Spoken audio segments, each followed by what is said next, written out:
still on? I said I wasn't going to do this, but... None of the above party, nota.ca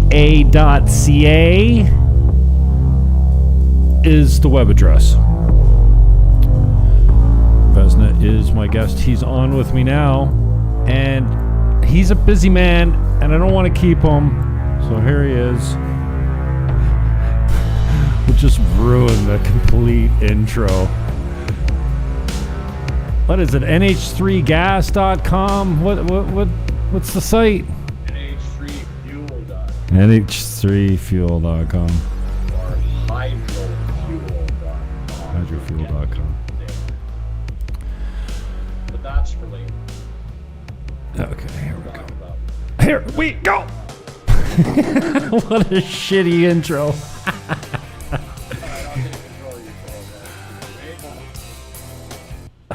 Never cut an intro like that before. Vez, tell me what's going on. This is the first election. Now, I owe the whole political experience to you, basically, for recruiting me in 93.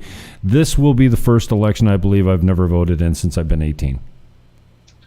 Yeah, why didn't you vote by mail? Well, by the time I actually thought about it, I'm trying to get away from politics as hard as it is for me to look away from Justin Trudeau and what he's doing. And then I just finally, and I didn't know it was this soon. Like, it's fast, man. And I haven't really been paying attention to provincial stuff. So, yeah, by the time I said to myself, oh, I could vote absentee, that was a couple days ago. So that's my excuse. So, yeah. Okay. What's going on? Tell us what you're in the middle of. Greg is the leader of the party called the None of the Above Party, and I ran for you last time. I ran for anything, tell me does it do any good to get a prediction from you? Or we had that already. Just tell us everything you've been up to, what you're seeing, how the media's been playing it, and what do you think's going to happen? Same old. It's, look, I mean, we're a major party system, and if you're not a major party, you don't exist. And if you go to the local school to debate, there's a chance you'll get arrested. At least in Hong Kong, you're screwed. Okay, you know it. Right? You know that the party and the opposition is all approved by the government in Beijing, and you're just fucked, okay? Well, in Canada, you're even more screwed because you don't know it. You don't know that you don't have a right to run for a nomination for one of the major parties unless you get approved. And they'll tell you you're not approved, and they won't even tell you why. And you know what? There's nothing you can do about it, eh? Or you run for a small party or as an independent, yeah, okay. Try and get on the local TV station and get your name in the newspaper. In fact, they'll do a riding profile with 8 candidates, and they'll put up the pictures of the candidates of the 4 major party, and the Son of God himself could be running as an independent, and they couldn't find a picture of him, okay? Like, all they do is these silhouette shots from America's Most Wanted of all the other candidates. I mean, oh my God. So if you think you live in a democracy, boys and girls, you're sorely mistaken. You live in an electoral dictatorship where you get to choose your dictator. That's all you get. You don't get anything else. You don't have the right for them to keep their promises. You don't have the right to have them do anything they said they would do. You don't have the right to stop them from doing stuff they didn't say they were going to do or said they weren't going to do. Okay? You have no rights. You have the right to go to the ballot box and vote for one of the parties that the media told you exists. And the pollsters mentioned in the polls. So... Dude, what do? I tilt at windmills. I say, Canada, you should become a democracy like Switzerland. We should forget representative democracy because it just doesn't represent, which is what Mike Harris said when he signed my book in 1993 before he got his big majority and broke his promise on citizen referendum. So what do I want? I want us to be governed by the people. You can send whoever you want to Ottawa or to Queen's Park, and you go and have lots of lunches, and you give them a nice salary.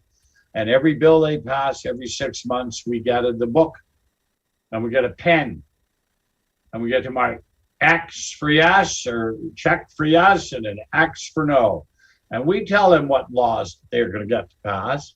And then in the last 10 pages, we get to write the top 10 things we want to referend on. And 6 months later, we get all the bills they think they've passed, and we get the top 10 things people cared about in the last 6 months. And there's a great example, which is Switzerland, which is run that way. And the people wanted a vote on guaranteed annual income for a very, very long time. Really? And they couldn't get it. They couldn't get their legislature to rule on it, to give them to vote on it, to do something. So they got enough signatures that they went on the list, and it automatically was a referendum, and they had it last fall. Wow. And it was defeated, which, whatever, but at least a decision got made. Mm-hmm. And so the problem with what's happened to certainly Canadian and U.S. politics is it's become so hyper-partisan, so Newt Gingrich. So we got to oppose the other side on every single thing they do, so that they never get any credit for doing anything right. So, what can I say?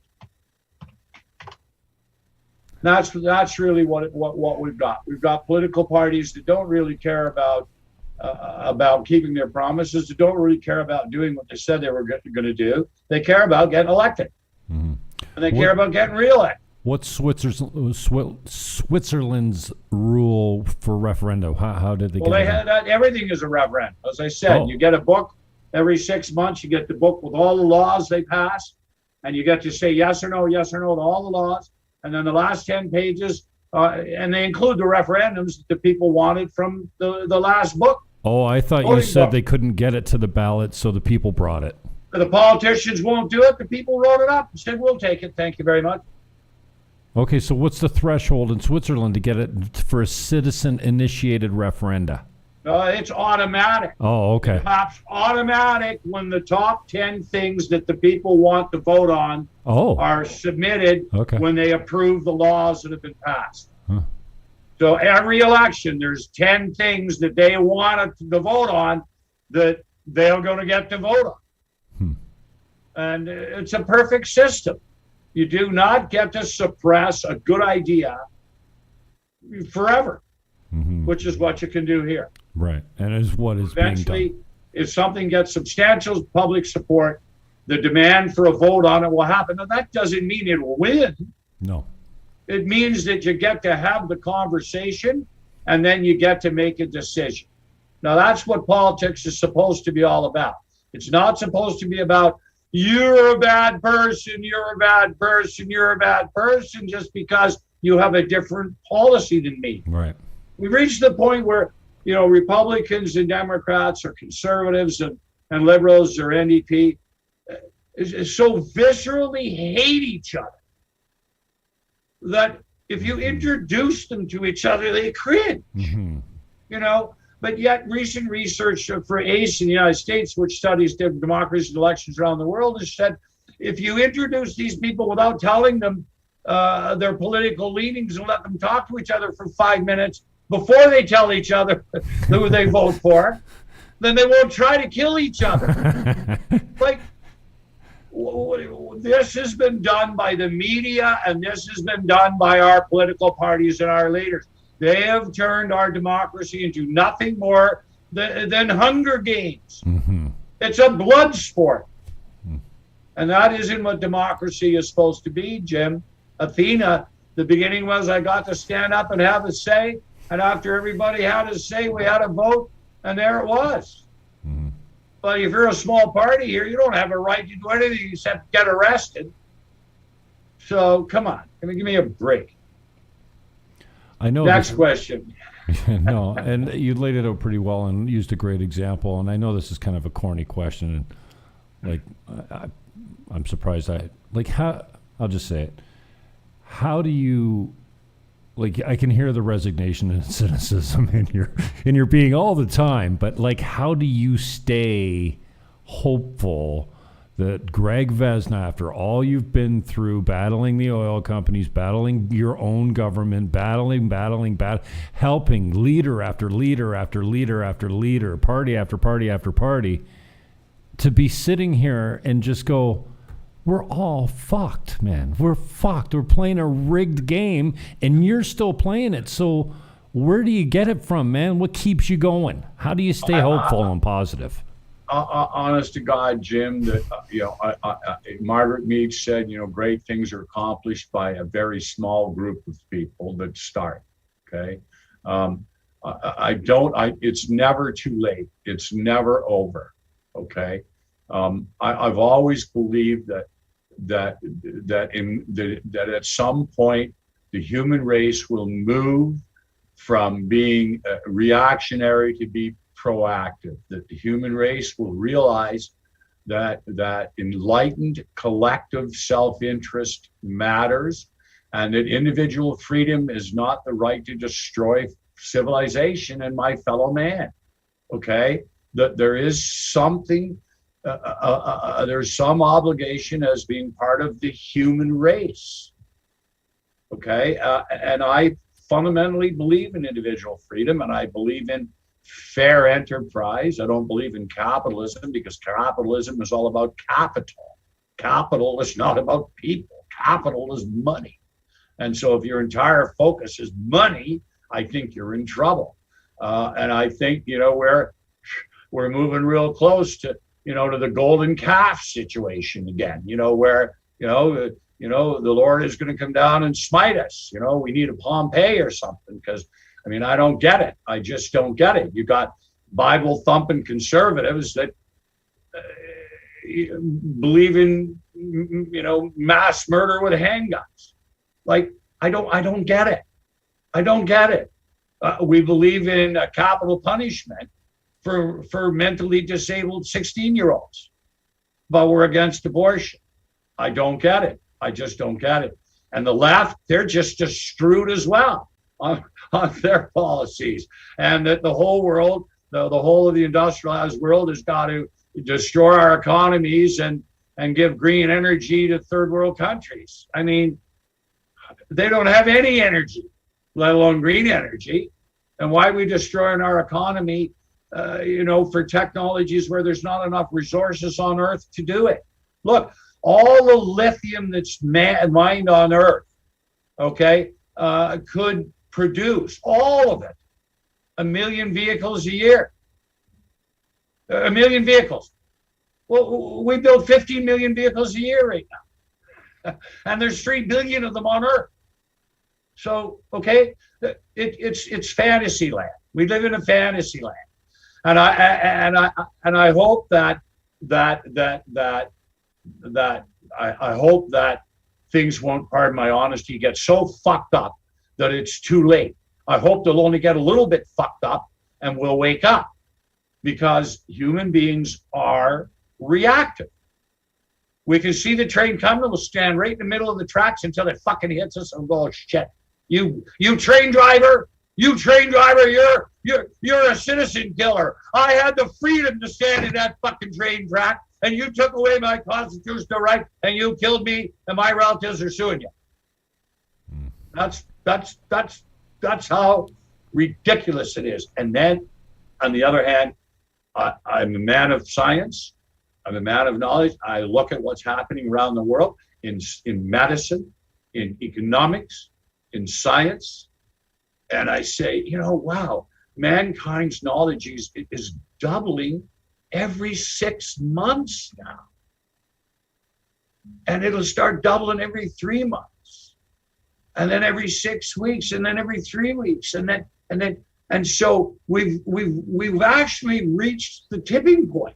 We've actually reached the point where we will have the knowledge to solve all of these problems. And the question is will we do the one thing that no other civilization in the history of the world has done? And for that, will we fuck up? don't we need political will? And isn't that the whole problem with the system, is the political will? Look at carbon taxes. And you'll take the nihilistic that'll say, listen, if we stop burning fossil fuel today, 400 years of the earth changing from what we've done to it already is going to happen. We need to adapt. We can't tax it. Well, look what's happened with carbon taxes. They're not cleaning up. I mean, we've got less smog days. I guess we can hang our hat on that. But really, I mean, for what we're talking about, everything has got a clean air a component to it. Not that it shouldn't. I'm all for pay for, if you pollute, pay. But we're not paying at the pump for pollution.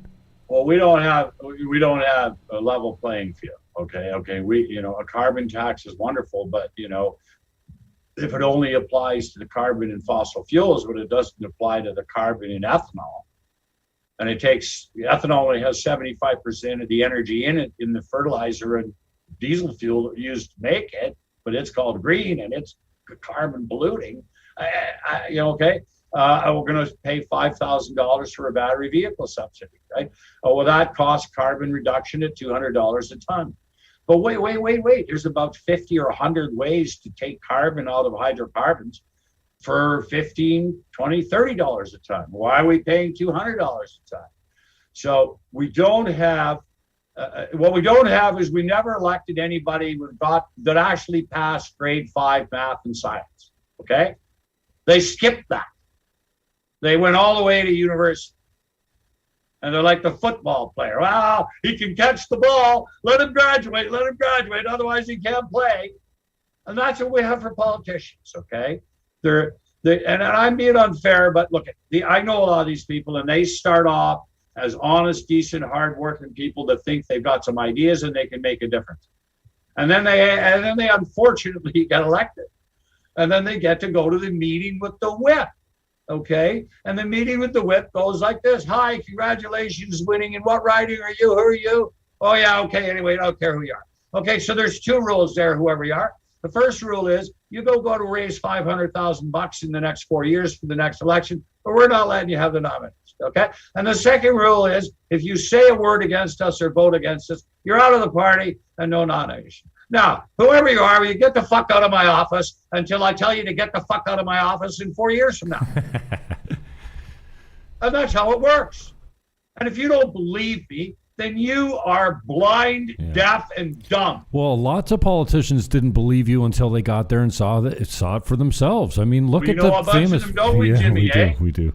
Yeah, I know. We know a premier or two that happened to, don't we? Mm-hmm. So look, okay, what's the bottom line? The bottom line is that Canada could have, look at 1967. I'm 65, buddy. I've been around.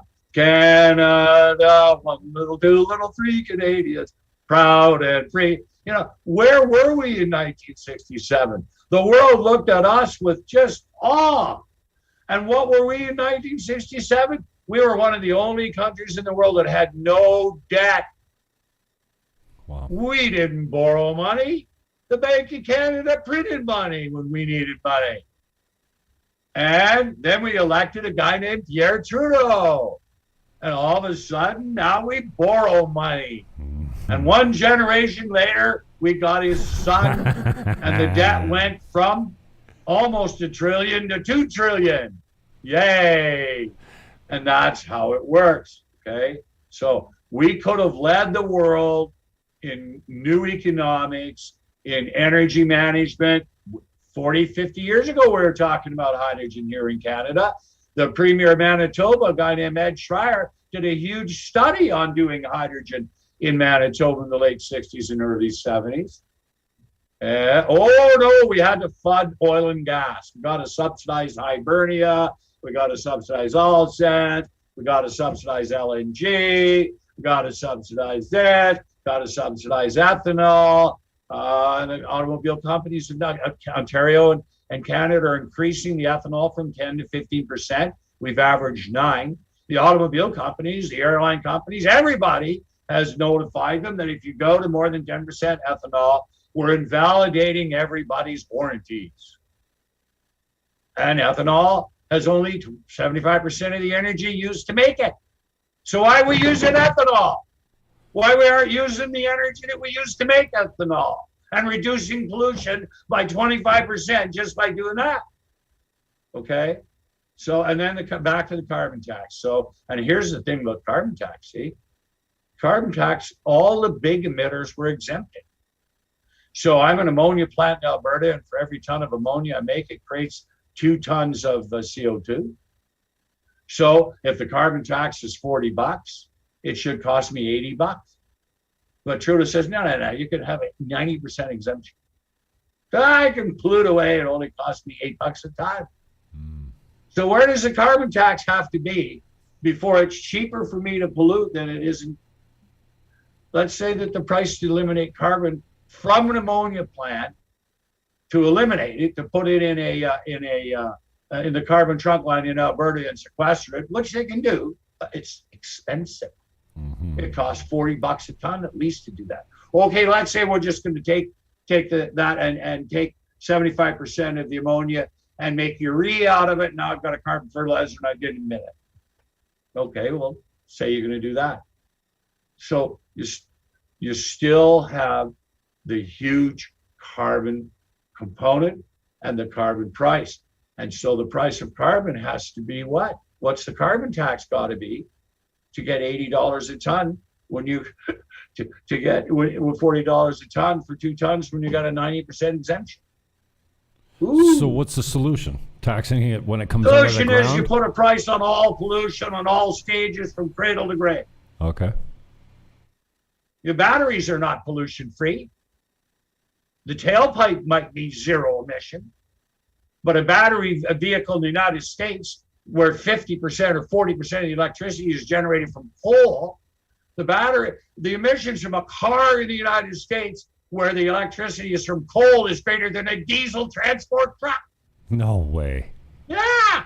Oh, of course it is, because they're making it. But see, politicians are liars. And judges protect liars because in our country, politicians appoint judges. And in Canada, the judges can't be recalled. Right. Okay? You can't get rid of a judge in this country for almost anything. So the United States, you get rid of them. True. They're gone, except the Supreme Court. Right.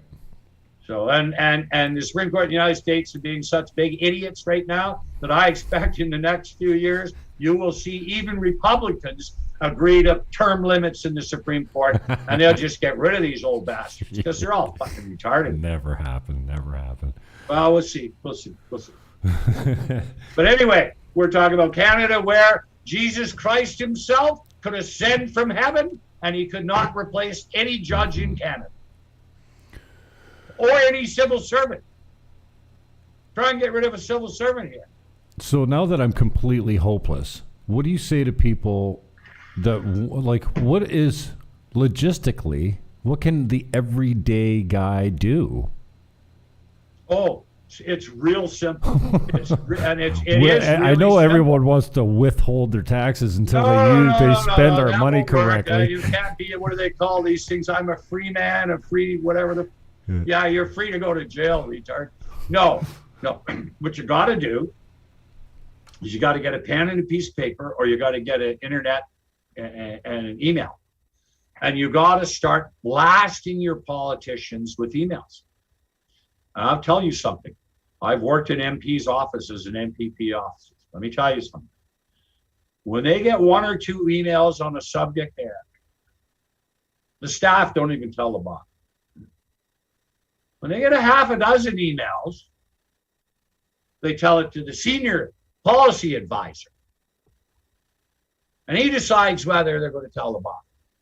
About half the time they do and half the time. Half a dozen? Yeah. Half a dozen, they won't tell the MP. No, I can't even imagine EA, they would. The executive assistant. They would even put it up the chain for 6 people. The gatekeeper, the butt protector, the person that carries the giant pad that protects their assholes from arrows and other things they deserve to have. Anyway, but once they get a dozen or so, okay, then the EA writes a report. Actual report about the issue, the constituents, who they are, their incomes, where they work, the demographics, blah, blah, blah, blah, blah. Because once you get over 10 emails or letters from constituents on a subject, you have what is commonly known since the Second World War as the Pearl Harbor file. That's where the memo went to the President of the United States 3 days before, warning them that the Japanese fleet was headed to Pearl Harbor. That's the Pearl Harbor. That's where that memo was. And that's what politics is. Once you get about a dozen complaints, there's something there. And it could blow you out of the water. And if people wrote emails once a week, I mean this, to their MPs and MPPs, and if only 1% of the people that voted did it, you know how many emails that would be these sons of bitches that have to read? Mm-hmm. Okay, we're talking about 100,000 people in the average riding, 1,000 emails a week from constituents. Do you know how fast they'd switch the way they do things? That happen instantly. I can guarantee it, because the people that own the people that the political parties pay to run their campaigns will tell the political parties, you got to do something because we own you and we're not giving up power. Politicians don't run this country. The people that own the polling companies and the people that own the media and the people that own the big corporations run this country. Okay? You want to spray, whatever, the glyphosate in New Brunswick? No problem. The Irvings will get you a permit. Okay? You want the taxpayers to pay for all your refrigerators? Loblaws will get you a government grant. Okay?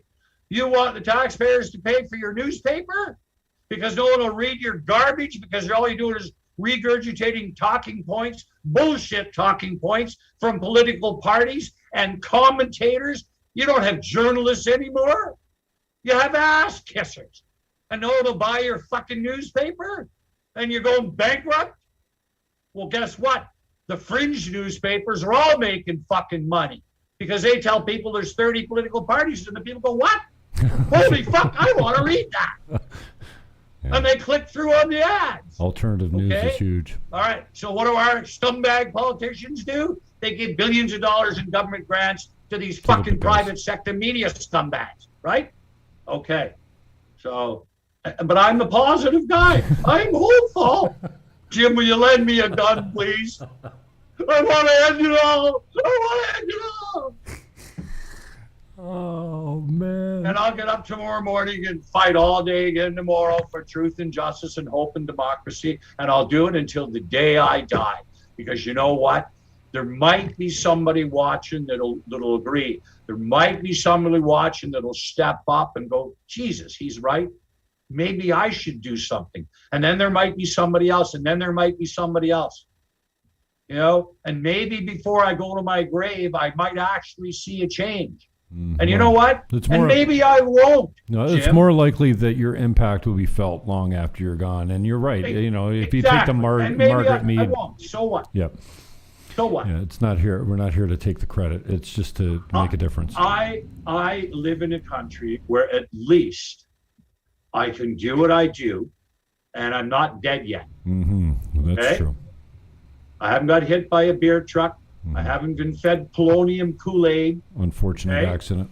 I haven't been arrested like, you know, our friend from WikiLeaks sitting in a prison in London waiting to get sent to the Americans so I could send to Guantanamo Bay what the American promised to close. You haven't been very critical of Hillary Clinton, though, have you? I can still get across a border, believe it or not. That shit'll fuck you up if you do.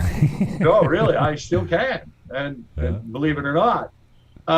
So no, I'm critical because I think I have a right to be, and I think that I'm right on my criticism. Okay.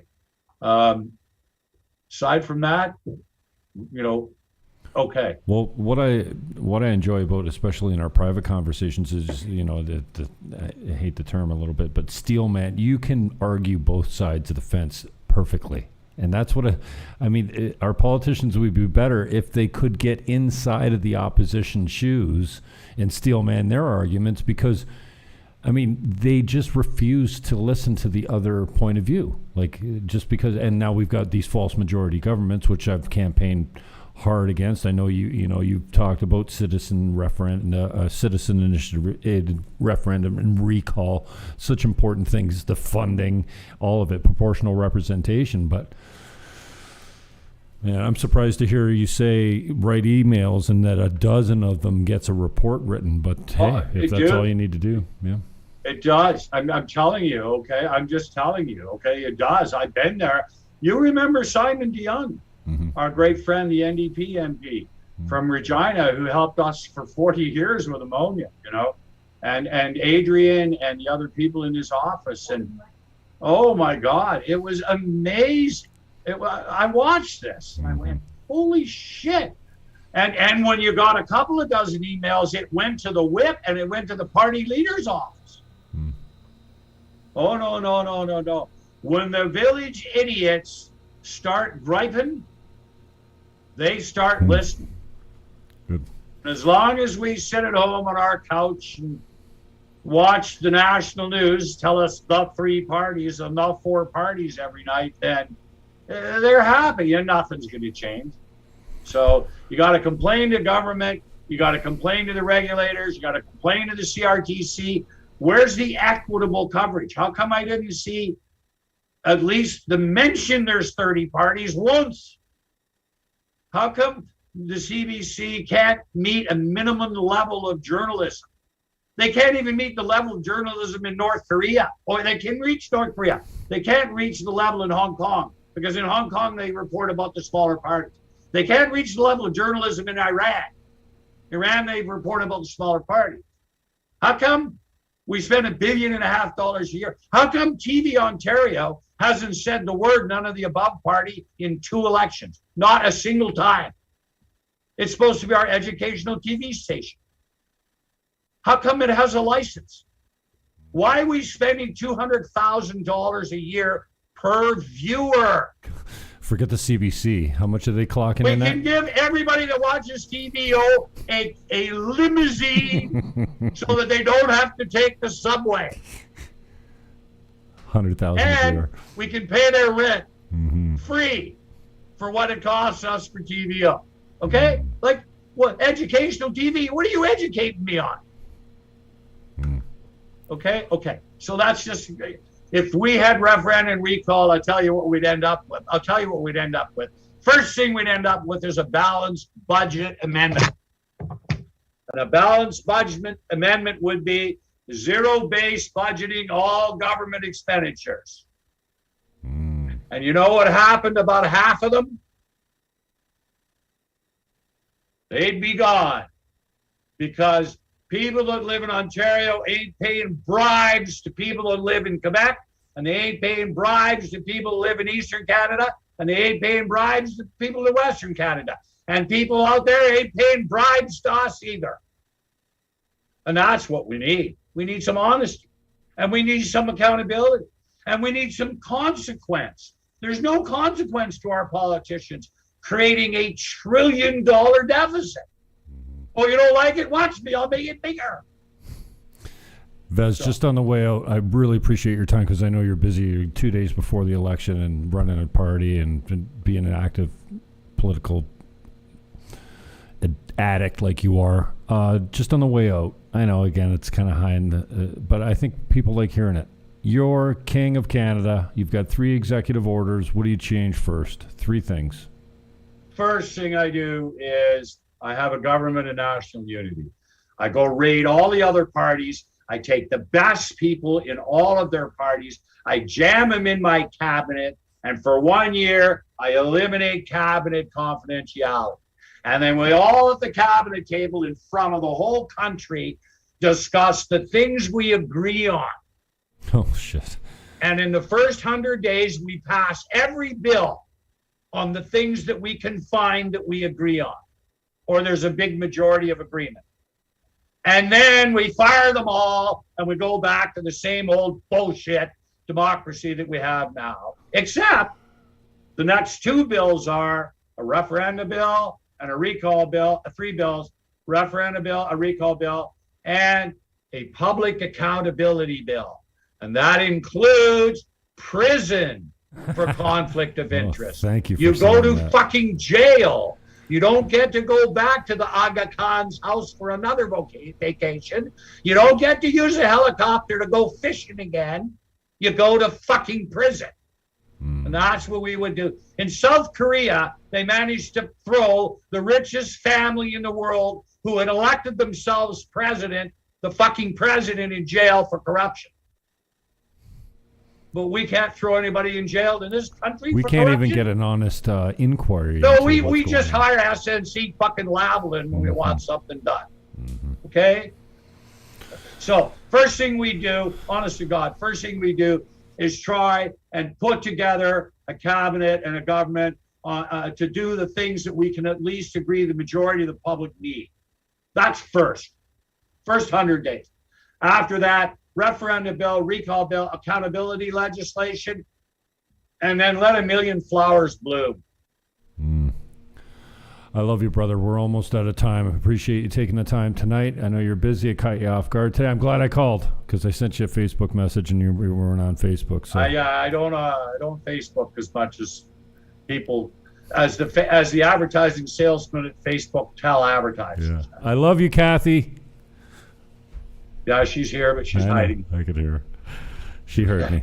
All right, brother. I'll talk to you soon. I appreciate the time. All right, Jim, thanks for having Good luck. me. Good luck on Thursday. Maybe we'll Everybody vote none of the above. And if you don't have a none of the above candidate in your riding, you can decline your ballot. You walk up and say, I decline to cast this ballot. Well, you remember Alex Kazam, my illusionist friend I've been mentoring since he was a kid and as a Green Party candidate. He put an X on every single thing and he wrote a little message on the bottom of his ballot that he hopes that somebody's going to read about how disappointed he is in democracy. Well, the problem with doing that is it's counted as a spoil ballot, which means he's too stupid to know how to mark the X in the right place. Whereas Well, he didn't have a none of the above either, but decline the ballot is counted as a decline ballot that you were smart enough to say, I don't want to count this ballot. Although Elections Ontario hasn't reported the final results on election day since 2014. They haven't split those and the up. last election in 2018 was the highest turnout in history for declined, spoiled, and unmarked ballots, and the second highest in history for declined ballots. And combined with none of the above, it was the highest in all categories. So there you go. Well, always a good quick hit. Thank you, brother. Okay, so we need to talk about Zoom. So Zoom, sorry, Vez, it was, we were done. But Zoom has decided that they are not offering free calls past 40 minutes anymore. It used to be, and I'm getting this now, see? Take your meetings from basic to pro. Basic, my free plan, and this happened with Restream as well. Restream, I used to be able to stream to 5 accounts. Now I have to pay. And so they changed their plan and didn't tell anyone. Same with Zoom. I didn't get a notice from Zoom, we're changing our pricing plan and your meetings are going to get cut at 40 minutes. I used to be able to go as long as I wanted with one person. As soon as another person came in, then it was cut back to 40 minutes. You couldn't have multiple people. So now you can't. Now it's 40 minutes. What a disappointment. Like, just change the plan, but don't tell anyone. So the first time I had Mike Blocker on and we got cut off, I thought, oh, shoot, somebody must have, I must have had an extra person in the room or something. And I'm like, no, I didn't. So anyways, this is why we're doing 40-minute hits because, well, until I pay for the pro plan on, I've got other things I need to pay for right now. Like rent. Fanman1968@gmail.com. Send an e-transfer. You fucking losers. Vez, good luck on Thursday. Get out there and vote. Peace. Love. Hug your neighbor. Whatever you do, take the mask off your child. I'm out.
We recognize that the vast majority of gun owners use them safely and in accordance with the law.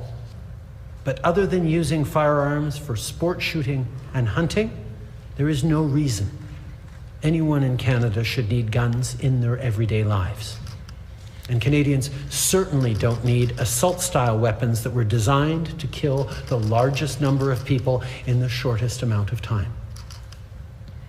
Canadians are united in wanting more done to keep communities safe and prevent suicides and gender-based violence.